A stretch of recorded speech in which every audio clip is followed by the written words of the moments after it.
अस्सलाम वालेकुम। दुनियावी व्लॉग के साथ मैं हूं अंजुम फारूक। लाए उस बुत को इल्तिजा करके, कुफर टूटा खुदा खुदा करके। आखिरकार मियां नवाज शरीफ 4 साला खुद साख्ता जिला वतनी के बाद वापस पहुंच गए हैं।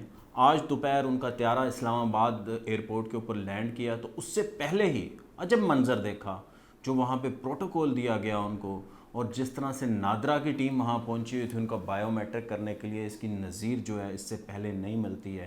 इस्लामाबाद एयरपोर्ट पे पहुंचे तो उनको मुकम्मल प्रोटोकॉल दिया गया। ऐसे लग रहा था प्राइम मिनिस्टर वापस आ रहा है, ऐसे लग रहा है कि जैसे पाकिस्तान का मकबूल तरीन शख्सियत आ रही है और उनके पास कोई बहुत बड़ा सरकारी ओहदा है। मगर यकीनन ऐसी सूरत हाल नहीं है। वो इस वक्त 2 केसेस के अंदर कन्विक्टेड हैं।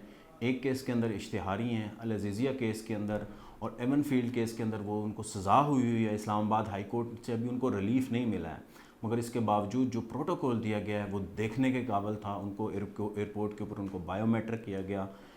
नादरा की टीम वहाँ पहुँची तो अपीलों के ऊपर उनके ऊपर साइन किए गए, अंगूठे लिए गए, ताकि मंडे वाले दिन इस्लामाबाद हाई कोर्ट के अंदर उनकी अपीलें बहाल हो सकें इन दोनों केसेस के अंदर। उसकी कानूनी कार्रवाई पूरी की गई।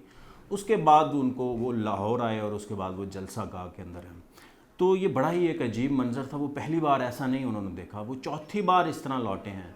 उनको 1999 के अंदर जब मार्शल लॉ लगा, जनरल परवेज़ मुशर्रफ ने लगाया, तो 2001 के अंदर उन्होंने खुद साख्ता जिला वतनी इख्तियार की। वो सऊदी अरब चले गए। उसके बाद वो 2007 में आए, इस्लामाबाद एयरपोर्ट पे उनको गिरफ़्तार किया गया, फिर उनको वापस भेज दिया गया। 2008 के इलेक्शन से कबल वो फिर दोबारा आए। जब वो दोबारा वापस आए पाकिस्तान के अंदर तो उनको फिर एक ज़ाहिर है उस तरह से प्रोटोकॉल नहीं था, मगर फिर भी लाहौर एयरपोर्ट के ऊपर उनका इस्तकबाल हुआ बहुत। उसके बाद पंजाब में उनकी जो है जमात जीती भी।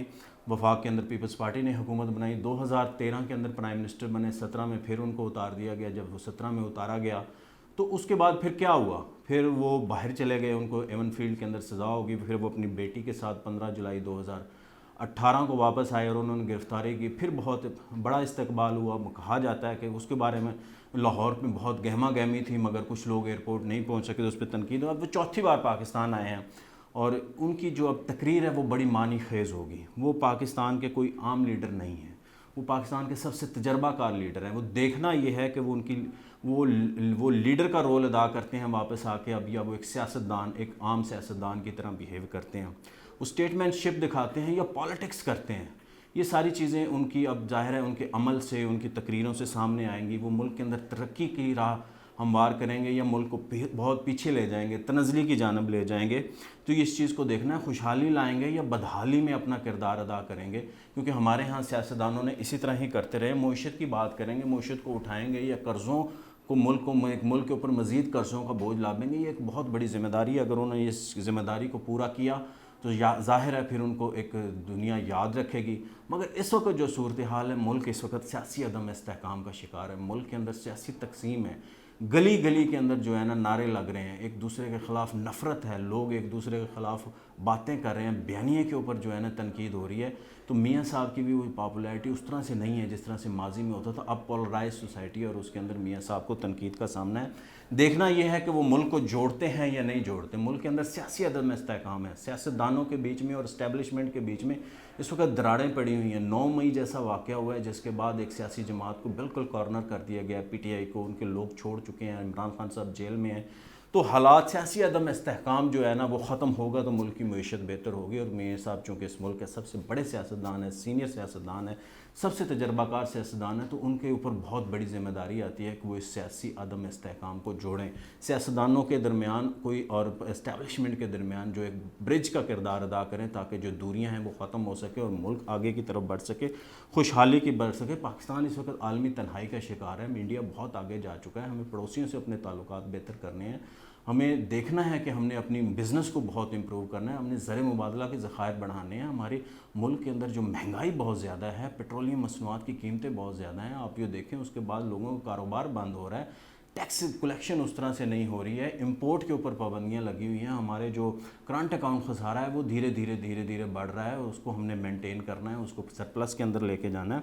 कर्ज़ों का बोझ बहुत ज़्यादा है, उसको कम करना है। हमारा बच्चों का जो है बाल बाल जो है ना कर्ज़ों के अंदर जो है ना डूबा हुआ है। IMF से हमने अपनी जान छुड़ानी है और ये सारी चीज़ें उसी वक्त होगी जब हम मुल्क के अंदर इन्वेस्टमेंट को बढ़ाएंगे, जब हम इस मुल्क के अंदर जो है ज़र मुबादला के ज़खायर बढ़ाएंगे, जब हम अपने एक्सपोर्ट्स को बढ़ाएंगे, امپورٹ کو بیلنس کریں گے تو یہی سارا ہوگا، اور سیاسی عدم استحکام ہے اس کو ختم کریں گے۔ تو نواز شریف صاحب آج اپنی تقریر کے اندر یہی کچھ کرنے جا رہے ہیں۔ وہ ظاہر ہے پہلے تو جنرل باجوہ کو، فیض حمید کو، ثاقب نثار کو، شیخ عظمت سعید کو، راشد سعید کھوسہ کے اوپر خوب تنقید کریں گے۔ وہ بتائیں گے کہ انہوں نے ملک کے اندر کس طرح سے جو ہے نا ان کی ملک سے باہر جانے میں، ان کو وزیر اعظم کے ہٹانے سے ملک کی معیشت کو کیا نقصان ہوا، اور اس کے بعد ظاہر ہے وہ ایک معیشت کا ایجنڈا پیش کریں گے۔ وہ بتائیں گے کہ میں نے ملک کو مہنگائی سے، گرداب سے کیسے نکالنا ہے۔ وہ اپنی ماضی کی کامیابیاں بھی بتائیں گے، وہ اپنے انٹرنیشنل ریلیشنز کو بھی وہ دیکھیں گے اور بتائیں گے کہ ہم کس طرح سے ہماری منصوبہ بندی کیا، اور پاکستان کو اگر ان کو موقع ملا، ان کی جماعت کو موقع ملا تو وہ آگے کس طرح سے لے کے جائیں گے۔ مگر وہ سب کیسے کریں گے، کیونکہ وہ مجھے نہیں لگتا کہ وہ الیکشن لڑ سکیں گے۔ اپیلوں پہ فیصلہ اتنے 1-1.5 ماہ کے اندر تو نہیں آئے گا، کم از کم اس کے اوپر 1.5 سال تو لگ ہی جاتا ہے۔ جتنی بھی چیزی کریں 6 ماہ تو لگ ہی جائیں گے۔ تو الیکشن تو اگر جنوری کے اینڈ کے اوپر ہیں تو دسمبر کے اندر تو پھر کاغذ جمع ہونے ہیں، پھر اتنی 1.5 ماہ میں ان کو کیسے ہوگا، اور وہ ساری اس چیزوں سے کیسے نکالیں گے۔ بہرحال اسٹیبلشمنٹ کے ساتھ وہ تعلقات بہتر بنائیں گے، وہ نیوٹرل رہنے کا پالیسی کو اپنائیں گے، وہ کسی پہ تنقید نہیں کریں گے، جو ملک کے اندر استحکام ہے اس کے اوپر تنقید نہیں کریں گے۔ تو یہی صورتحال ہے۔ تو میرے خیال میں اب اسی میں اس کی عزت ہے کہ اگر وہ سیاستدانوں کو عزت دیں گے، عمران خان کے لیے صلح کا ہاتھ بڑھائیں گے، پی ٹی آئی کے ساتھ صلح بڑھائیں گے، عدم استحکام کو ختم کریں گے، تو یہی اسی میں کے اندر ان کی عزت ہے، یہی وہ کر سکتے ہیں۔ اور اگر ان کو مل بٹھا کے ملک کو سب کو جوڑ کے انہوں نے سیاسی عدم استحکام کو ختم کر لیا تو معیشت پاکستان کی بہت بہتر ہو جائے گی۔ مجھے دیجیے اجازت، اللہ حافظ۔